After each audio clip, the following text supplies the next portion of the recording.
All right, good morning, everyone. Welcome to Pediatric Grand Rounds.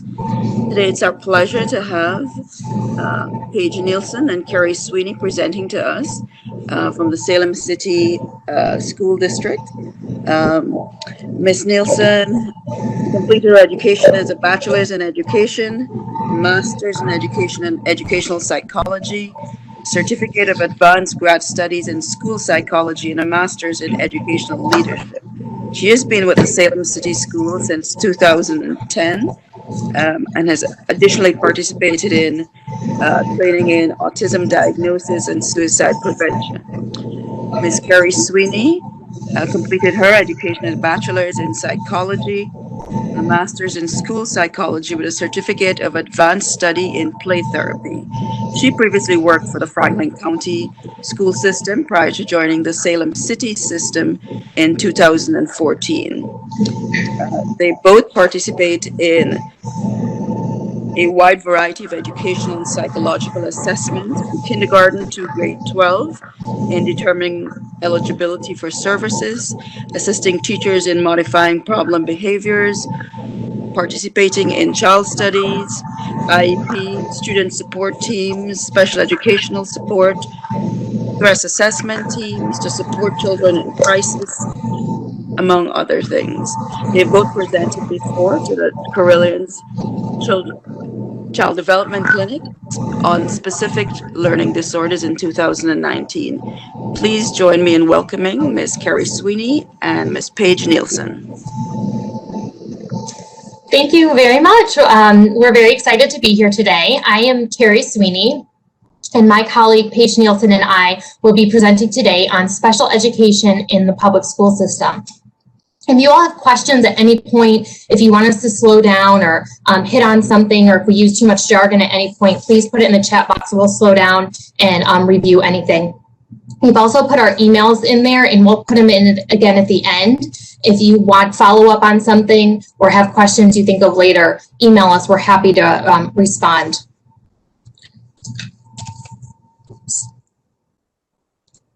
So Paige and I are both, as we were thus lovely introduced, Paige and I are both school psychologists. We're nationally certified. We currently work for Salem City Schools. We have 11 years of experience. Paige has spent all of those in Salem. I've been here for 7 years.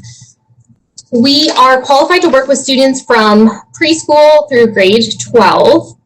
We are not considered experts among school psychologists. However, as school psychologists, we're going to be experts in the topics we're going to talk about today.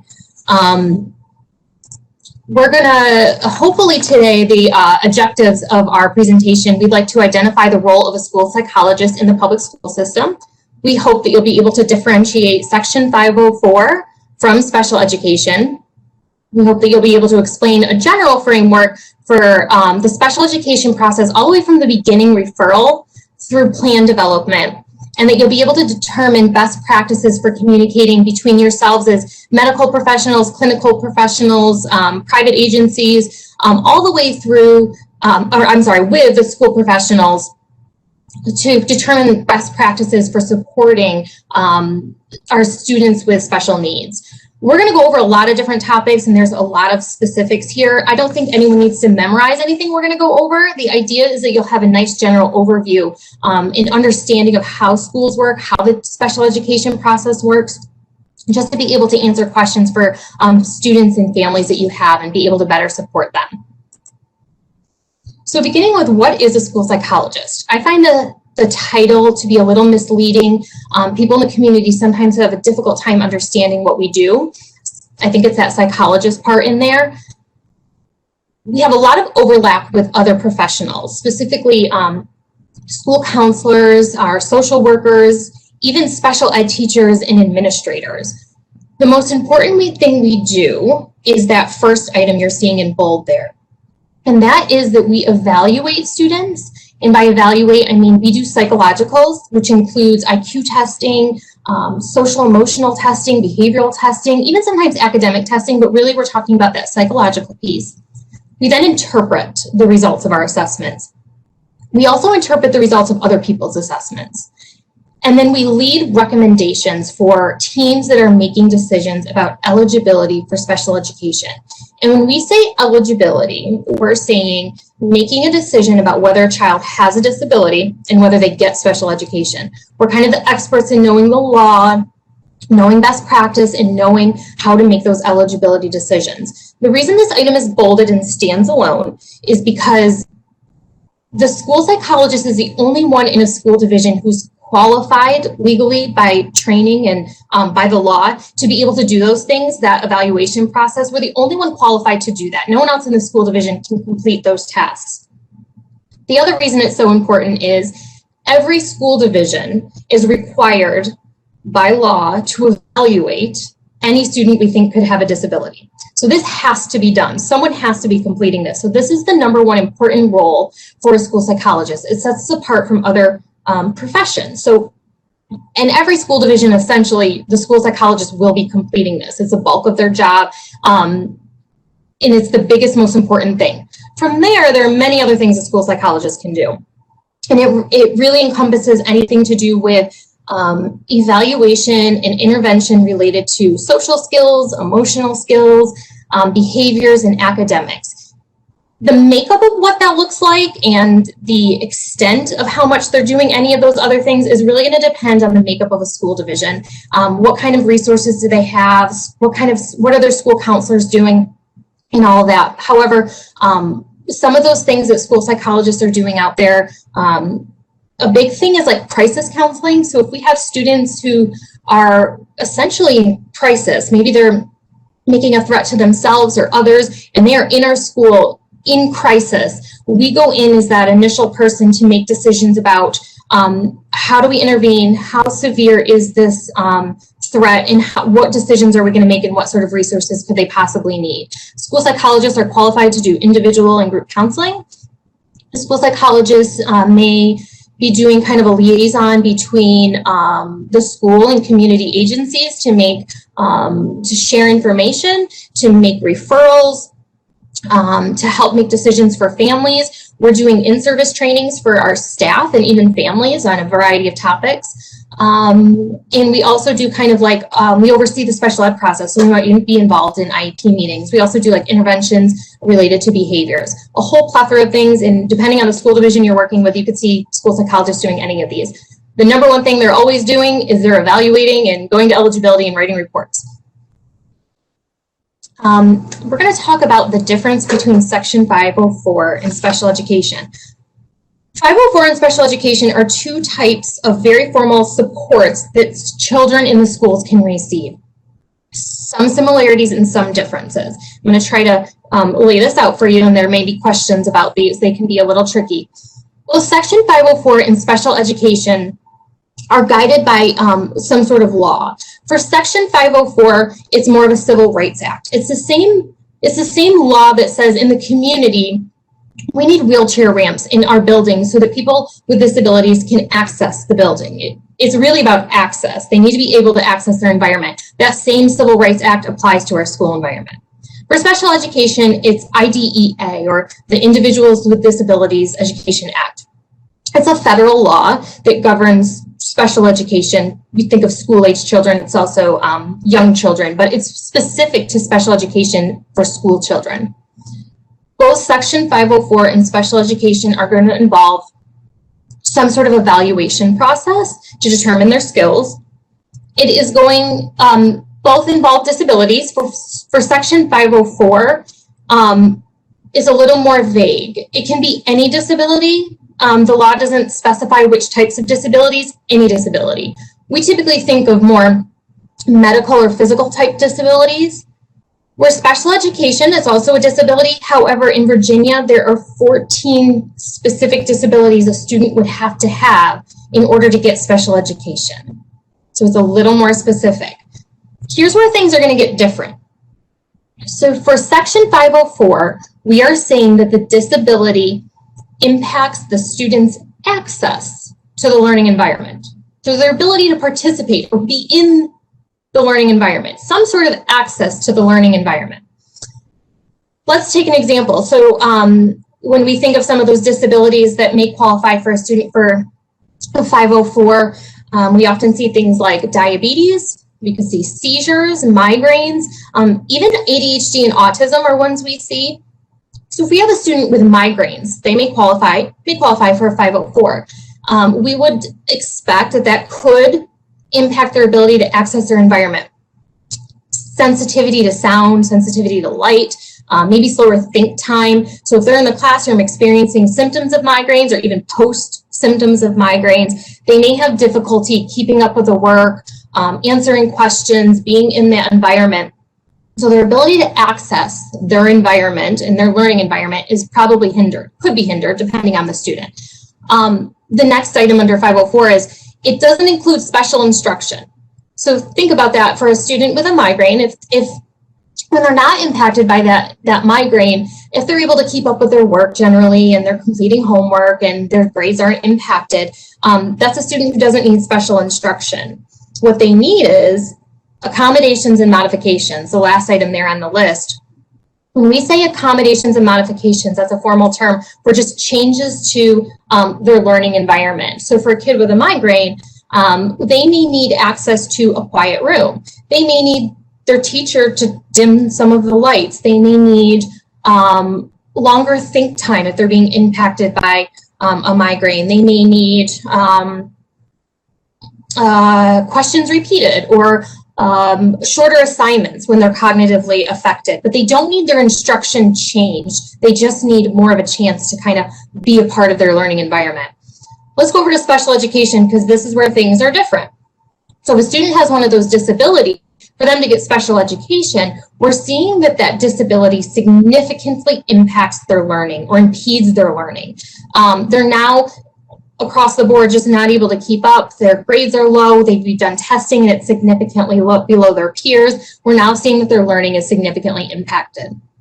Because of that, the child requires, we're going to call it, it is called specially designed instruction, but what we mean is special instruction. We have to change what we're teaching. We have to change how we're teaching it, and we may have to change the curriculum as a whole. So we are changing significantly the instruction, the amount of instruction. That's a big deal, and that's really what we're setting apart 504 from special education. Special education does still include accommodations and modifications. Many students with, a learning disability may need their environment accommodated, but the big thing is the special instruction, or changing how we are even teaching that child more than anyone else.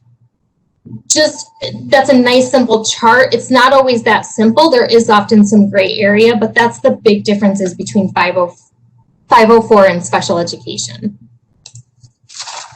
We're going to dig deeper into special education. There's a lot more law and procedural type things that go with special education. Just some general things about it. I talked about that law. There's a lot of law related to special education.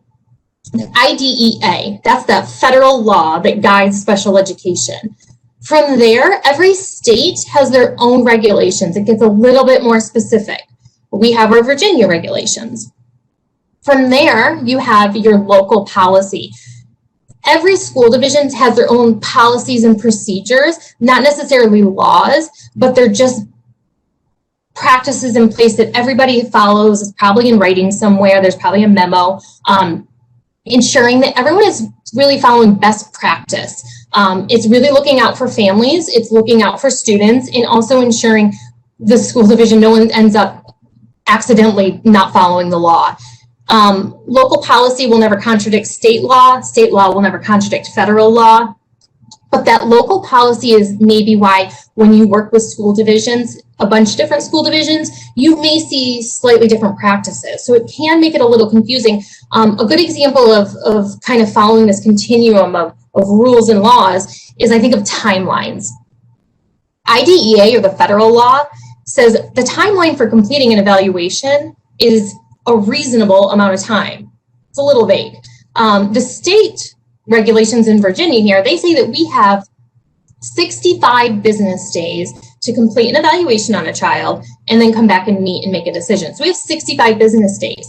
However, here in Salem, we have a policy in place that says, yep, we're going to follow that 65 business days, but we will have our reports ready 2 full business days prior to the meeting for parents, and that ensures their ability to review the information if they want and participate fully in the meeting. So it's like an extra bump, an extra best practice to make sure that we're following all the other rules and laws of special ed.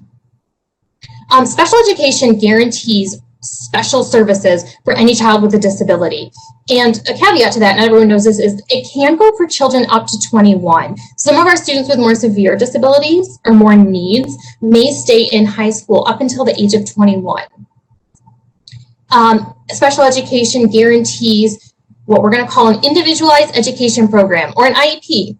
And that's, outlining all the services a child gets. So any child with a disability can have an IEP and they get services. The next thing is that it guarantees a free and appropriate public education, FAPE, and that's a term from the regs and the law. But FAPE is saying that all children are entitled to an education, no matter the disability, no matter the severity of the disability. All children are entitled to be educated with their peers. They're entitled to be in a school, and it's also at no expense to the families. Education, special education should not be a financial burden. And it's saying that the FAPE, that appropriate education, it should be individualized and appropriate to the student, but it doesn't necessarily have to be optimal or the best. That sounds a little cynical, but the idea is that it is allowing the child to access a curriculum, but it doesn't necessarily have to be like sometimes you hear the term the Cadillac of education. It just has to be appropriate and individualized for the student. The last point about special education is it's really looking out for parents. There are parental safeguards that outline all the laws of special ed and for parents and their rights, but it ensures the ability for parents to give input at all points. It ensures we're inviting them and including them. They have input. Parents have the ability to give consent or revoke consent or say, I don't give consent, but really schools can't move forward at any point without parents signing and giving consent. So you can't do testing. We can't say a child even has a disability. It may be our recommendation, but we can't say a child has a disability without them signing. And I know for us in Salem, we're very clear. It's not just about consent, it's about informed consent. So saying, you can sign here to say yes, you can sign here to say no, but also making sure that when we're going through all of our paperwork and explaining what's happening, that we're letting them know what that means and that they know what they're agreeing to. And the last part is just giving parents the right to disagree. They have a voice and they're allowed to express that. It's important to know that disagreeing doesn't always mean they get what they want. Any member on the team can disagree. You don't always get what you want, but you do have a voice and you're allowed to express that. So it's ensuring those parent rights. Okay, we're going to talk about the special education process. I think this is a very overwhelming thing. I think it's overwhelming for parents, people in the community. So I'm going to walk you through this. So we always start with a referral meeting. This is that initial meeting, and it happens because someone has indicated they think a child has a disability. We typically think of this referral coming from a parent or a teacher or someone who works closely with the student. Once someone says they think the child has a disability or formally makes that request, the school has 10 business days to hold a meeting with the family and talk about it. At this initial meeting, we're talking about grades, any benchmark assessments, what the child looks like in the classroom, behaviors, attendance, health, what the family sees, any sort of data we have on this child, we're talking about it. And the goal is we're deciding, do we suspect the child has a disability? We're not making a decision about if the child has a disability. We just have to say, is there enough data to make us think the child could have a disability? One quick thing about the referral meeting is the only meeting where in every school division, this could be called something different. So just be careful with that. Child study you may hear most often, but it can be called many different things. So in this meeting, there's two outcomes. We may look at all that information and say, no, there is not enough information here. There's nothing saying that this child has a disability. It's not a disability. We don't even suspect it could be a disability. At that point, evaluations will not be recommended and the special ed process is over. The other option is that there is enough information to make us think there could be a disability. At that point, we are recommending evaluations. That team, the referral team, We'll sit there and discuss what types of evaluations would be appropriate. From there, evaluations are recommended if parent signs and gives consent. From there, the team has 65 business days to complete the evaluations, write reports, and come back to what we call an eligibility meeting. At the eligibility meeting, the team is reviewing all the reports that were done in that 65 business days. They're also reviewing, classroom information, any other data on file, all sorts of information, and determining if the child has a disability that requires special ed services. Very specific criteria from the state and federal level and best practice. And we're just deciding, do they meet their specific characteristics of disabilities? Do they meet criteria?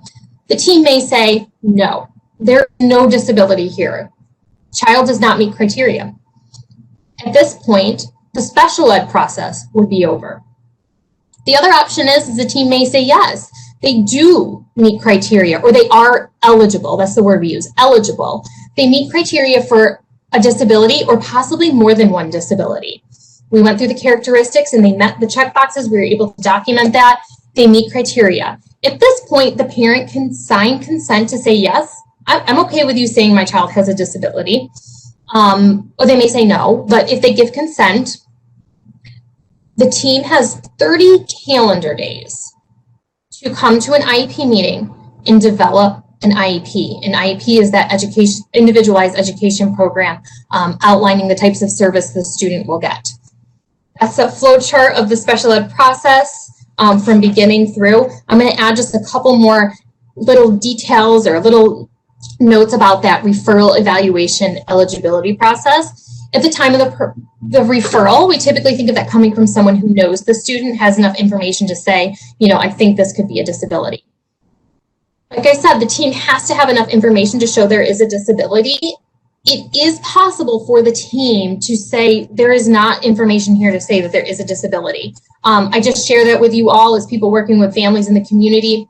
Sometimes parents think, I'm automatically going through with testing. We don't always do that. So it is important to know the team does not have to move forward with testing if they don't think there is a disability. During the evaluation, those evaluations are selected based on what is the referral concern? What are we talking about and what are our concerns?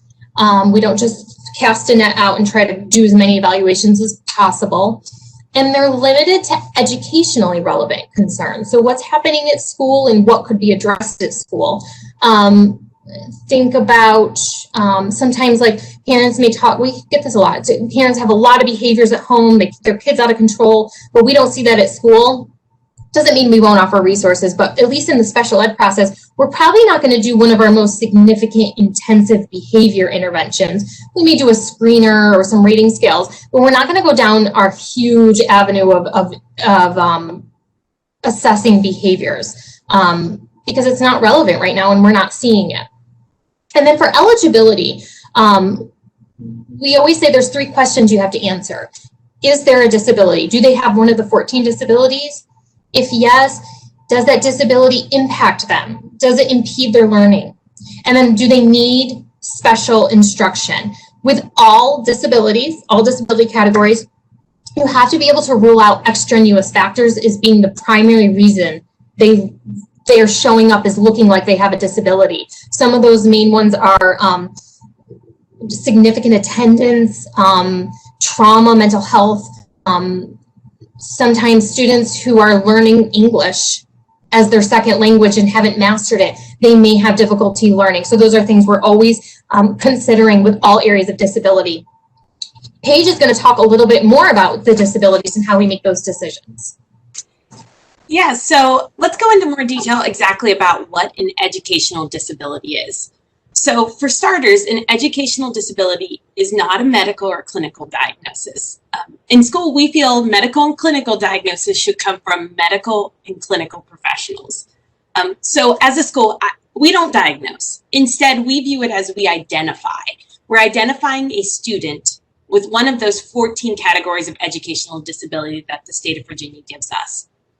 Although the criteria for each of those categories is going to be individualized, we still see that there's a general requirement or a general trend for all the criteria sheets. They're all going to require an area of impairment, they're all going to need an area of impairment that has a significant impact on a student in the classroom and requires the need for special education instruction. So just to look more closely at that, for an educational disability, first you need an area of impairment, and that means that a student has some area of weakness or difference that is significant, like statistically significant when compared to similar age peers. The next piece is that you need to have that educational impact. And we use multiple measures for this. It has to be based on multiple measures. In our school division in Salem, we are often looking for scores on educational or developmental assessments. And we want those scores to be significantly below what we would expect to see for a student's age. But educational impact isn't just standard test scores. We also have to consider how the student functions in the classroom and different information outside of just a test score.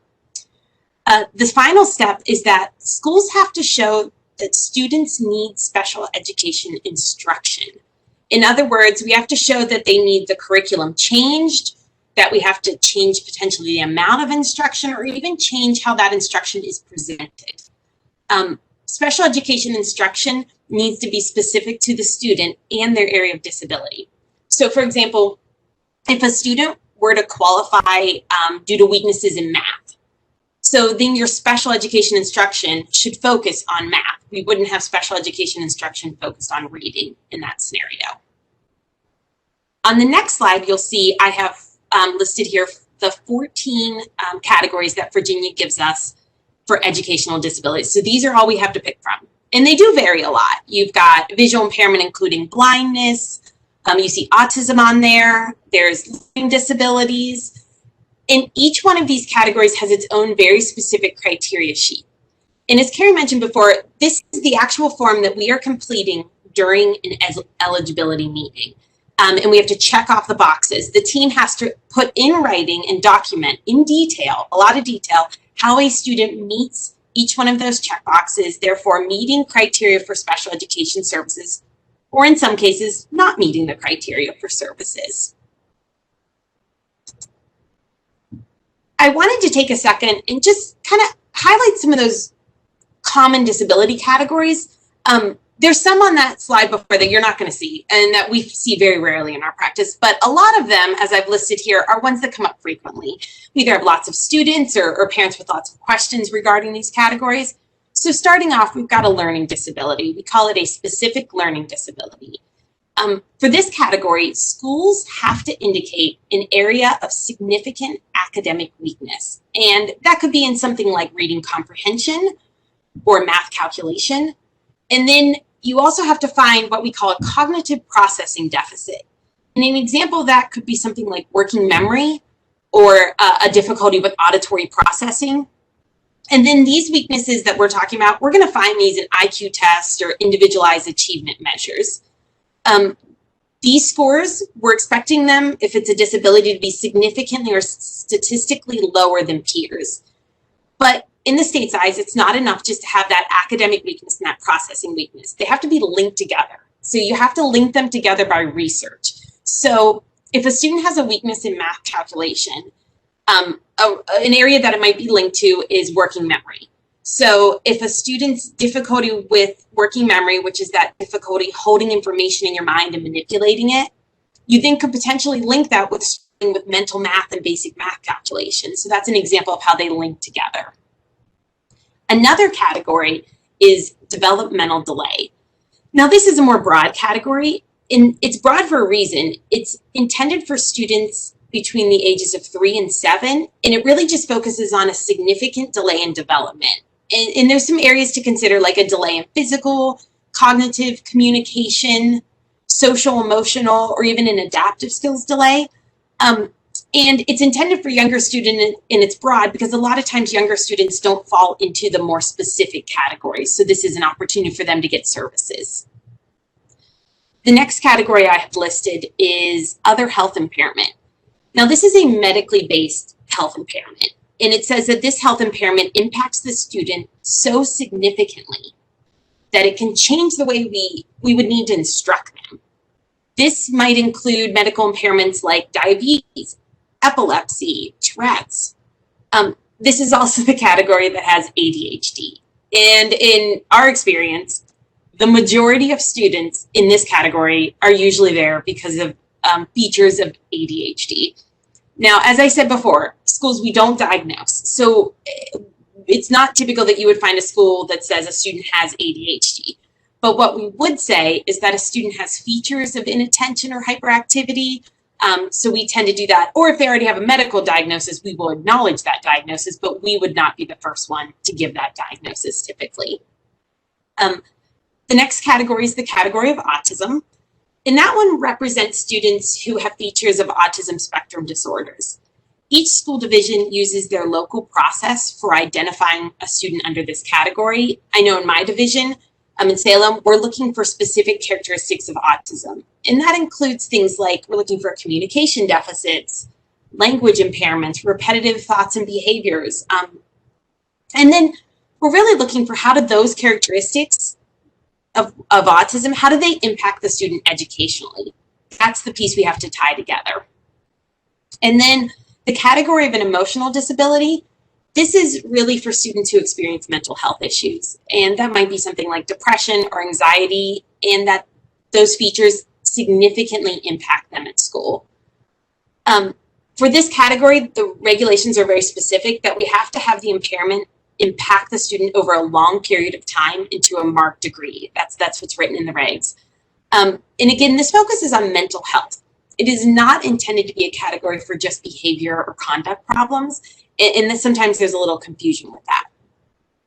So I listed all these categories, and I will say we often see a lot of confusion between doctors and families and schools when it comes to categories like other health impairment or autism or an emotional disability even. And the reason I think that is people often assume that just because a student has a diagnosis, a medical or clinical diagnosis, like ADHD or autism or depression, that they would automatically just be eligible for special education services.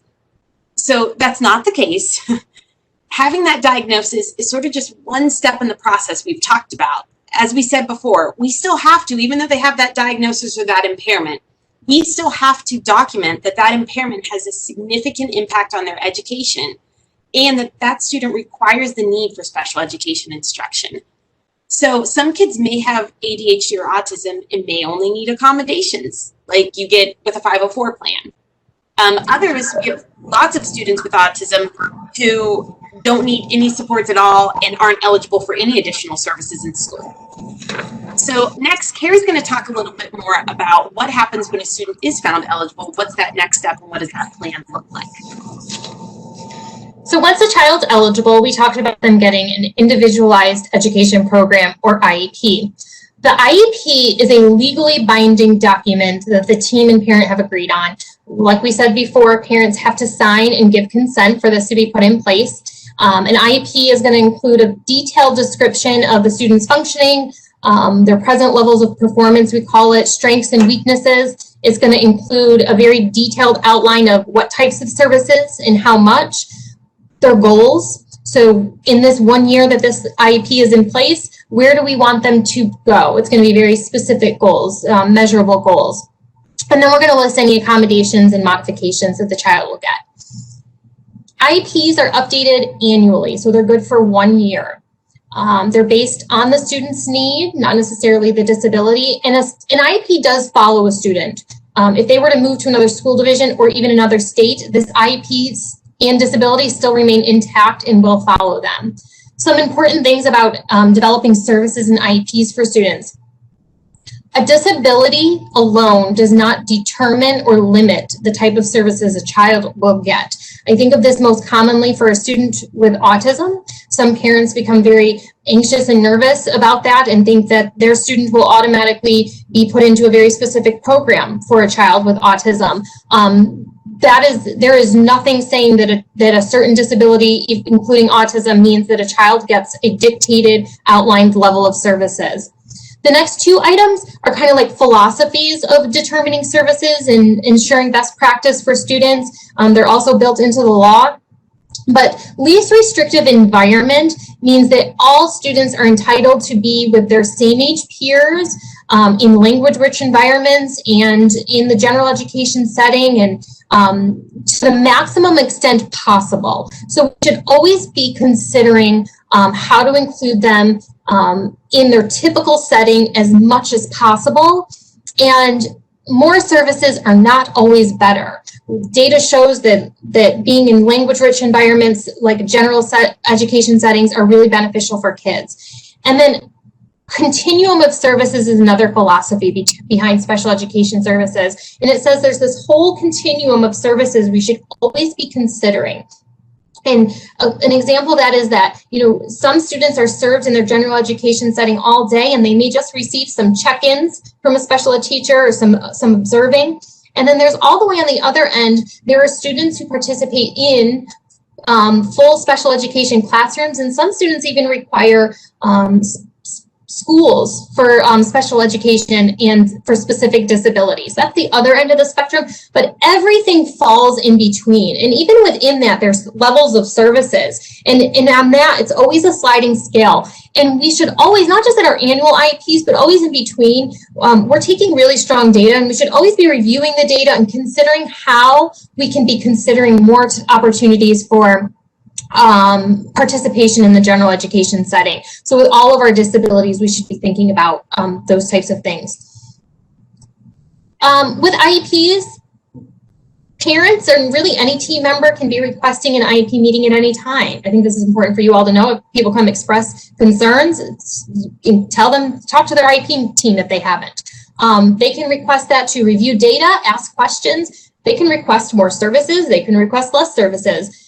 Doesn't mean that will always happen, but we will consider anything. But parents do have that option to always request an IEP meeting. On top of meeting once a year as an IEP team, the team also meets every 3 years to decide if any updated testing is needed. So once the child is eligible, it's every 3 years from there that the team meets to take a look and say, do we suspect this disability is still there? Do we suspect it's a different disability? Do we suspect there's no disability? If there's any question at all, the team will say, we think we need to update testing. So we're always reviewing and taking a look at that. Of course, testing can be done at different times as well, but we're at least doing it then, and that's called a triennial, but the team is considering it at all times. In an IEP, there may be things called related services. These are any types of therapies or services that are given to a student with a disability. A related service is not a disability, but it is a type of service or therapy that is related to a disability they already have. So an example of that would be like you're saying occupational therapy, physical therapy. Speech therapy can be a standalone disability or a related service. Orientation and mobility are some other ones we have. A good example of a therapy related to a disability is if a student with autism has sensory needs, they may be getting occupational therapy. That occupational therapy for sensory is related to their disability of autism. It is not a standalone disability that we can put OT or sensory as a disability. There is a difference between outpatient or clinical or private types of therapies and school-based. School-based therapies are always going to have the goal of meeting educational goals and being academic or school-related. Some examples we see are parents may be expressing concerns at home. Their child is clumsy, they can't ride a bike yet, and they can't throw a ball or catch a ball and all that. That's unfortunate, but that does not have anything to do with school. That doesn't impact their ability to sit in the classroom and do math. So we aren't going to address skills like that. That's probably more clinical and private therapy. However, physical therapy in the school, if the child can't get on and off the bus, difficulty sitting in their seat, going up and down stairs and navigating the building, we absolutely want to address those. And there may be a lot of overlap. There may be concerns on both ends and they would get both. It does require some sort of evaluation process to determine the child does require a related service. Let's talk a little bit about collaboration between us as school personnel and you all as medical professionals, clinical professionals, and just agencies in general in the community. We do find this to be sometimes tricky. Every independent person as well as office in the community operates differently. You have different practices. Just like you probably experience, every single school division operates differently and has different practices. Their offices are set up differently. So it can be a little intimidating and tricky. We will say if you have questions or ideas or barriers you've seen, you can put it in the chat and we will try to address it and might come up with some really great ideas today. The number one thing we see is community professionals, particularly pediatricians and doctors, being the most beneficial, our nurse practitioners, nurses in general, like those people in the young doctor's office being the most beneficial, is identifying students who need early intervention. Our birth through 3, you all are often the only people seeing this. Parents sometimes don't know, and you're recommending saying, hey, I think there's a delay, there might be something wrong, in making those referrals. And even at preschool level, we don't have universal preschool, and some of our students, many of our students are not yet in a preschool program, and even if they are, you all are still one of our highest encouragers of parents to seek out services. So once our students are in school, and we need to communicate, the number one step before we even go into anything else is we will be completing releases. That may be on your end, it may be on our end, but we will complete a release to ensure that the parent is okay with us speaking. We're game for phone calls, emails, we'll fax you, whatever. We want to share and communicate information if it is for the best interest of the child. We definitely encourage, before you're going to make any major recommendation to a parent or a really significant recommendation, we would love for you to reach out to the school and hear. Sometimes we have totally different things happening at school and at home. Sometimes the parents don't understand. We sometimes get the parents coming and saying, well, I do this, but at school things may be completely different and they may be fine, or there may be different avenues to go. We will share information with you. Let us know. We have lots of great information in our files. We do hearing screenings, we do vision screenings, we have attendance, we have all kinds of data, academic data, we do interventions, we have all kinds of information that we can gladly send you if we have a release completed.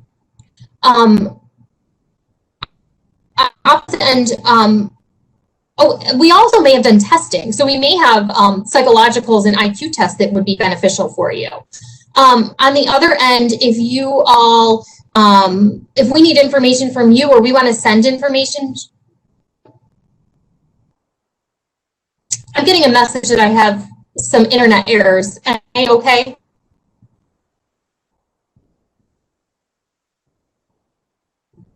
I'm okay. Okay, thank you. I didn't want to cut out. We sometimes send you information. So we may have a release and we want to send information. If we're doing that, we want you to know that we're not always seeking something. We may not be looking for diagnosis or medication. We just want us all to be on the same page. We also find that you all are very beneficial for our nurses. Our school nurses are creating files for immunizations. They are creating files for medical plans. And there's a lot of good information that they need. It's really important to give parents realistic expectations. And what we mean by that is, like we've said previously in this presentation, the school needs data to make certain decisions. So we need data to say we will do testing. We do need data to say we will increase services or do certain things. So maybe not setting them up saying, well, go to the school and they'll give you an IEP. It's kind of an extreme example, but just maybe setting them up to say, if you have concerns, it may be worth talking to your school, because we may have already gone down that road, but just setting them up. And also remembering there's global resources. So this is a part where we may come in together, because we are often making referrals to outside agencies and there may be some duplicates. So there might be points where we should be kind of talking. We may share information with you about what kind of resources we have done. I'm trying to think if there's anything else where it's really important for us to be sharing information. I just know it can be tricky. If you ever have a doubt, call the school you want to get in touch with, talk to the front office and say, hey, I'm looking for information. I have a release filled out. Who do I need to talk to? Our teachers will gladly talk to you if you have a release filled out. Talk to the administrator too, and school psychologists, all great people to give you information. And Paige is going to talk a little bit about more support that we offer in different areas. So We talked a lot about special education today, and we just want to highlight that that is just one very narrow avenue to get support in schools or even in the community. Within the school setting, teachers are always taking data on students. So they are monitoring their academic data, they have running records, they're doing benchmark assessments, and in using that data, teachers and staff regularly work with individual and small groups with students to build what we call kind of targeted academic skills. And so that's happening all the time. Those are very fluid groups. They're occurring constantly. Schools are also monitoring the social, emotional, and behavioral needs of students. And we have support school counselors, mental health professionals, and other avenues to support students in those areas. We've utilized school-wide what we call behavior management programs. We do individualized behavior plans for students. And so all of this occurs in school, and the things are available to all students, whether they're special education or not. I will say the names of the programs and the specific nature of the programs are going to vary significantly. Even within our division, each elementary school has slightly different versions of these. But I can promise you that every school you're going to encounter has some type of targeted intervention for academics, as well as some type of social emotional support that would be available to all students. The other thing I wanted to note, and we've hit upon this a little bit, is that students are not the same at home as they are at school. And so what we often find is there's some conflicting reports. So what a student does at home might be that they're struggling with following directions, that they're having behavioral issues, that they're not able to complete their homework or having difficulty completing the homework. But at school, the teacher and staff may report they seem fine. That can be frustrating. But unfortunately, as a school, it's very hard for us to address these issues directly, because if the concerns aren't occurring in the school environment, it's hard for us to fix them or to give interventions or supports for them. And that's really where we would rely more on community supports. And they may just be a much more appropriate avenue for the family. So for academic issues or concerns, families may consider private tutoring. They may also consider mentoring services. There are lots of community agencies out there. In the Roanoke Valley, there are several that offer crisis support, in-home interventions, and even parenting classes can go a long way. There's other agencies that provide applied behavior analysis or ABA therapies, and they do that both in the clinic and in home settings. Go to families' homes, and those are usually targeted for students with autism and sometimes those with more behavioral challenges. There's outpatient clinic services, and when I think about that, often I think of like outpatient counseling, which is definitely one of those. But then there's also getting, private OT or speech or other therapies. In Virginia, there's something called the Community Services Board, and it's through the Community Services Act, and it's a funding stream. But basically, one of those components is called the Family Assessment Planning Team. People refer to it as FAPT. And that's a group of professionals who kind of live in the community health supports area and have lots of knowledge. And they're there to help families and guide families with ideas for students who are at risk. I do want to throw out that there is sometimes some frustration when schools have decided not to complete evaluations. So the family comes with concerns to a child study or referral meeting. And at that referral meeting, the school may decide that the student's doing very well, that they have no concerns about an educational disability. But parents and doctors or other clinical professionals may still have concerns. The family may want to seek an outside diagnosis, and parents can always choose to go down a different road for that. There are private practices that do evaluations and community providers who will do that at the cost of family. While these evaluations may not change anything the school has decided, or the data or decisions may not, really impact school, it might mean a lot to the family to know information. I definitely would still recommend that families share that with schools so that schools can be in the loop in case there is relevant information that might impact them at school. So the last piece, we were told we needed to have some questions for you all. So here we have, is, the first question is, what is not required for a 504? So I have several options: specially designed instruction, modifications, accommodations, an area of impairment or disability, and evaluation process.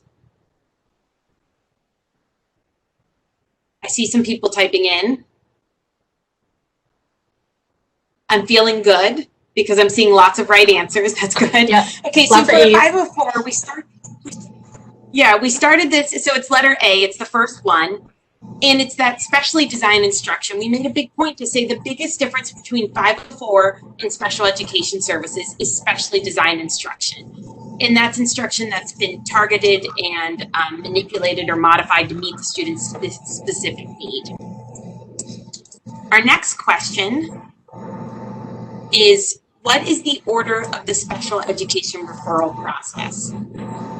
You've got evaluation, referral, eligibility, or eligibility, referral, evaluation, or referral, evaluation, eligibility. So just to jump back into that one, the order of the process, it is C. C is the correct answer. And the reason C is first we have to receive the referral from someone who's connected with the child. Next step is to go through a full evaluation process. We look at eligibility and determine if a child is eligible for special education services. And so it's referral, then evaluation, and then determine eligibility. And that process can take upwards of 65 business days, so it is a longer process. Final question is, what medical professionals do to support families with educational concerns? Complete releases and communicate with school, or community-based resources, or realistic expectations, or D, all of the above. Lots of D's, and D is the right answer. It is all of the above. Releases are super important. If you try to call a person in the schools and try to communicate, we're going to say, oh, we need a release. We can't talk to you. But as soon as we have the release, we like open communication, and we really appreciate when providers consider community resources and also are, giving realistic expectations to the families.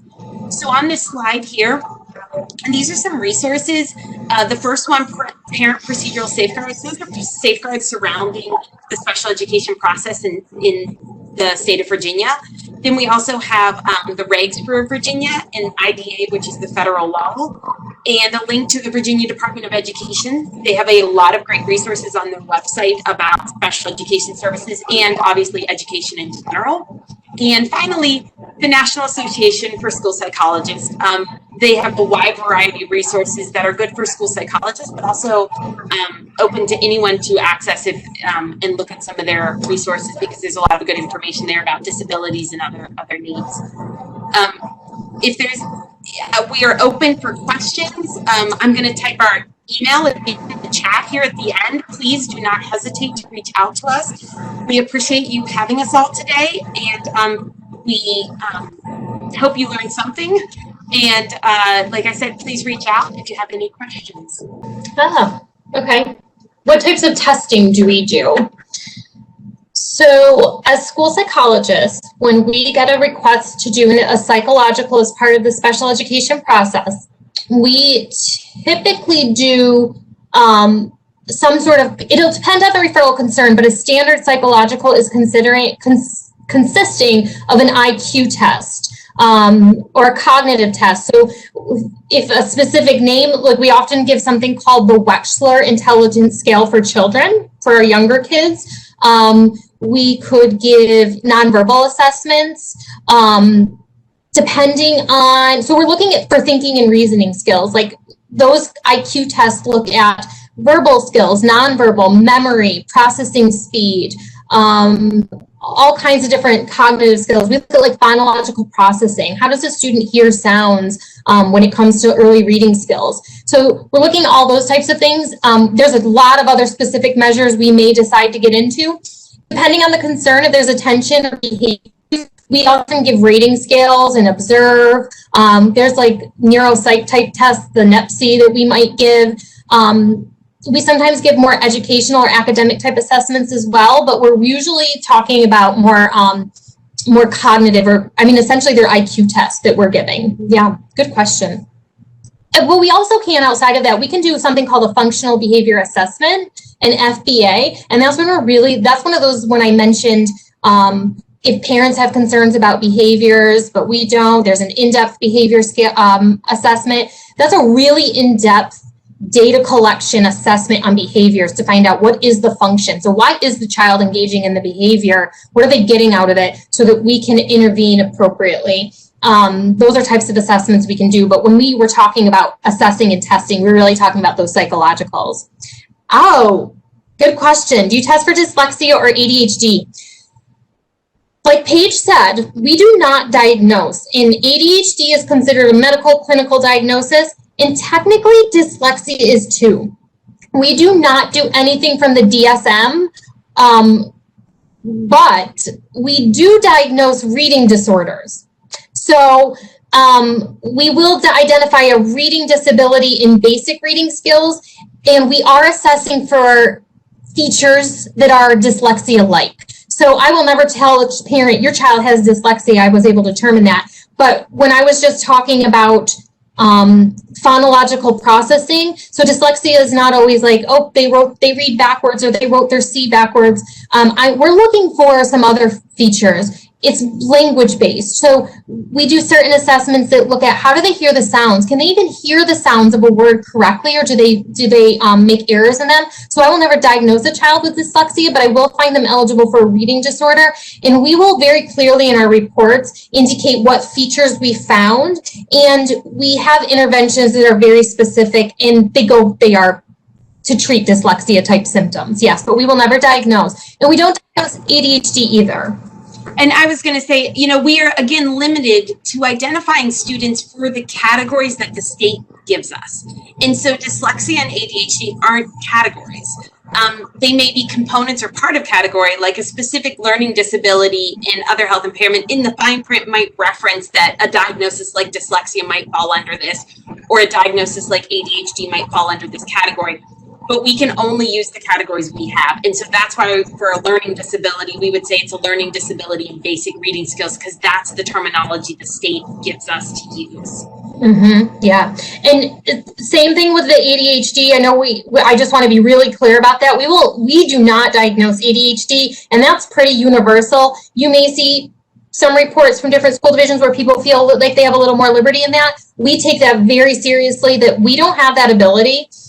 But we will very clearly, if you get a report, you will know that we saw features of ADHD, significant features of inattention, hyperactivity, impulsivity, and or anywhere in between there.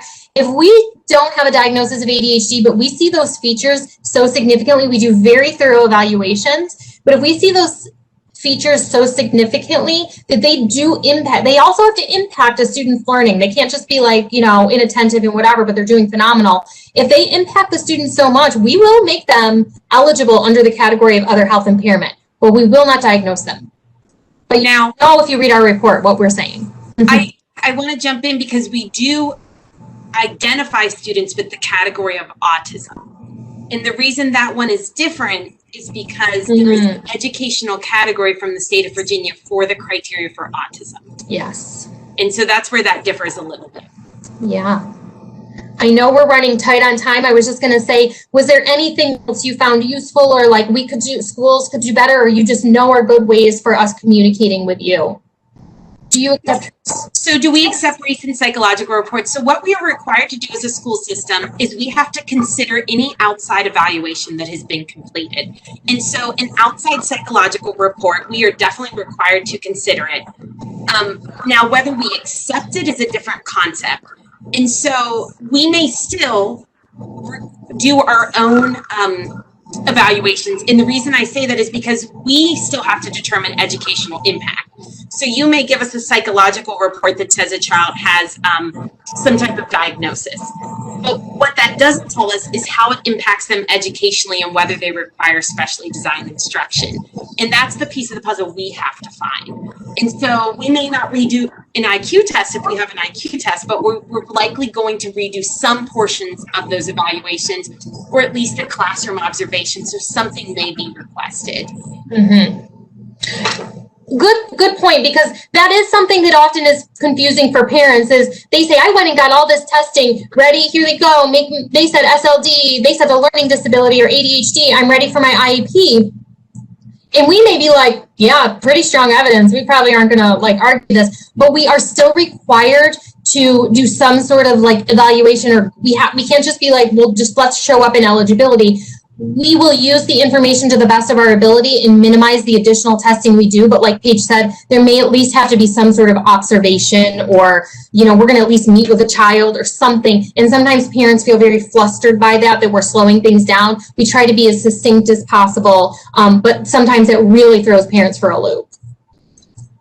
I do want to point out that going back to the ADHD piece, because that is a hot topic, there are school psychologists in schools that do identify kids with ADHD. So I don't want to say that no one's doing it, because it is. I personally don't think it's best practice. That's my stance, but obviously I'm just one school psychologist. But what is important to note is that as school psychologists, we would never want to hold a child back from getting special education services because they didn't have some type of medical diagnosis. That's not the business we're in. We don't want some little nuance to stop a child from receiving services. And that's making an unnecessary burden on the family. So we are going to do our best, at least in our school division, to work around whether they have a diagnosis or not, how to work around supporting them. I know that there are some other divisions that may put that diagnosis on them, but I can speak for Kerry and I and the school psychologist here in Salem that we would not do that. Good. These are great questions.